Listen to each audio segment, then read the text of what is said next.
ನಯನ ಹೋಮಿಗೆ welcome. ನಾವಿವತ್ತು ಪುತ್ತೂರಿಗೆ ಹೋಗ್ತಿದ್ದೇವೆ.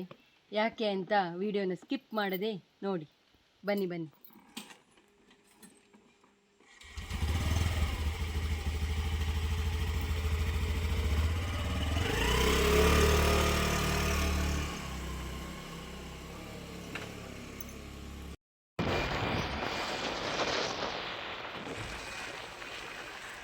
ನಾವು ಕಜೆಕಾರು ಮಹಾದೇವದೇವೇಶ್ವರನಿಗೆ ಒಂದು ನಿತ್ಯ ಇಡುವಂಥ ಒಂದು ಕವಚ ಮಾಡಬೇಕು ಅಂತೇಳಿ ಪುತ್ತೂರಿನ ಸಂಪೆ ಹತ್ತಿರ ಬಂದು ಒಬ್ಬರು ಗಣೇಶ ಆಚಾರ್ಯ ಅಂತೇಳಿ ಒಬ್ಬರು ಬೆಳ್ಳಿಯ ಕೆಲಸ ಮಾಡೋರಿದ್ದಾರೆ. ಅವರಲ್ಲಿ ಬಂದು ಅಳತೆ ಮಾಡಿ ಕೊಟ್ಟು ಹೋಗ್ತಾ ಇದ್ದೇವೆ. ಚೆನ್ನಾಗಿ ಆಗಬೇಕು ಅಂದರೆ ಒಂದು ಆಸೆ ಇದೆ, ನೋಡೋಣ ಚೆನ್ನಾಗಿ ಆಗ್ತದೆ. ಒಳ್ಳೆ ಕೆಲಸಗಾರ, ಒಳ್ಳೆ ಚೆನ್ನಾಗಿ ಮಾಡ್ತಾರೆ ಅಂತೇಳಿ ನಂಬಿಕೆಯಿಂದ ಇಲ್ಲಿ ಬಂದು ಕೊಡ್ತಾ ಇದ್ದೇವೆ.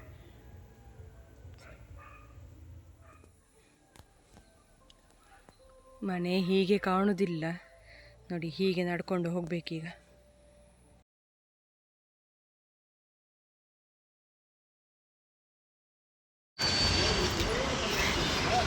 ನಮಗೀಗ ಹೋಟ್ಲಿಗೆ ಹೋಗಿ ತಿನ್ನಲಿಕ್ಕೆ ಉಂಟು.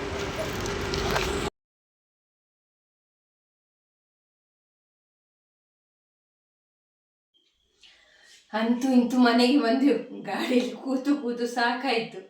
ಅದರ ಮಧ್ಯದಲ್ಲಿ ನೋಡಿ ಒಂದು ಕೊಡಪನ ತಗೊಂಡಿದ್ದೇವೆ ಆಯ್ತಾ. ಅದನ್ನು ಮತ್ತೆ ಅಲ್ಲಿ ತೋರಿಸ್ಲಿಕ್ಕೆ ಆಗಲಿಲ್ಲ, ಅಂಗಡಿ ರಶ್ ಇತ್ತು. ಇದು ಪೂಜೆಗೆ ಒಳ್ಳೇದಾಗ್ತದಲ್ಲ, ಹಾಗೆ ಚಿಕ್ಕ ಕೊಡಪನ ತಗೊಂಡ. ಮತ್ತೆ ನಾವು ಹೋಟೆಲಲ್ಲಿ ತಿಂದು ಸುಮ್ಮನೆ ಬಂದರೆ ಇವರು ಬಿಡ್ತಾರ, ಹಾಗೆ ತಗೊಂಬಂದದ್ದು ನೋಡಿ. ಅವರು ಊಟ ಮಾಡಿ ಆಯ್ತಾ ಅಂತ ಕೇಳಿದ್ದೇವೆ. ಊಟ ಆಯ್ತು ಅಂತ ಹೇಳಿದ ಮೇಲೆ ಈಗ ಹೇಳ್ತಾ ಇರೋದು, ಇಲ್ಲದ ಹತ್ರ ಹೇಳುವುದಿಲ್ಲ ನಾವು.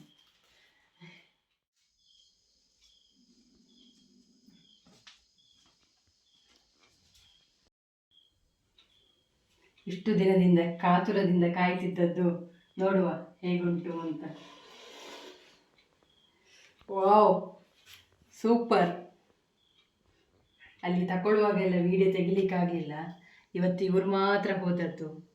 ಹಾಗೆ ಅವ್ರು ಬರುವವರಿಗೆ ಇಂಟ್ರೆಸ್ಟ್ ಇತ್ತು, ಹೇಗುಂಟು ಅಂತ.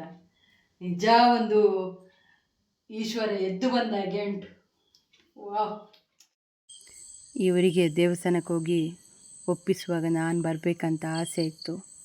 ಹಾಗೆ ದೇವರ ಇಚ್ಛೆಯೂ ಆಯಿತು. ಅವರು ಒಪ್ಪಿಸುವಾಗ ನಾನು ಅಲ್ಲಿಗೆ ಹೋದೆ.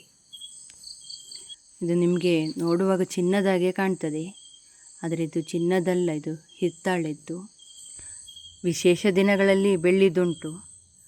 ನಿತ್ಯ ಉಪಯೋಗಕ್ಕಂತ ನಾವು ಕೊಟ್ಟದ್ದು ಹೇಳೋಕ್ಕಿಂತ ದೇವರು ನಮ್ಮ ಕೈಯಲ್ಲಿ ಮಾಡಿಸಿದ್ರು ಅಂತ ಹೇಳಿದರೆ ತಪ್ಪಾಗಲಿಕ್ಕಿಲ್ಲ.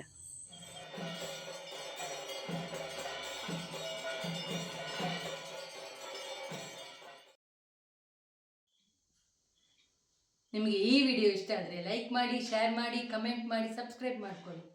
ಬಾಯ್.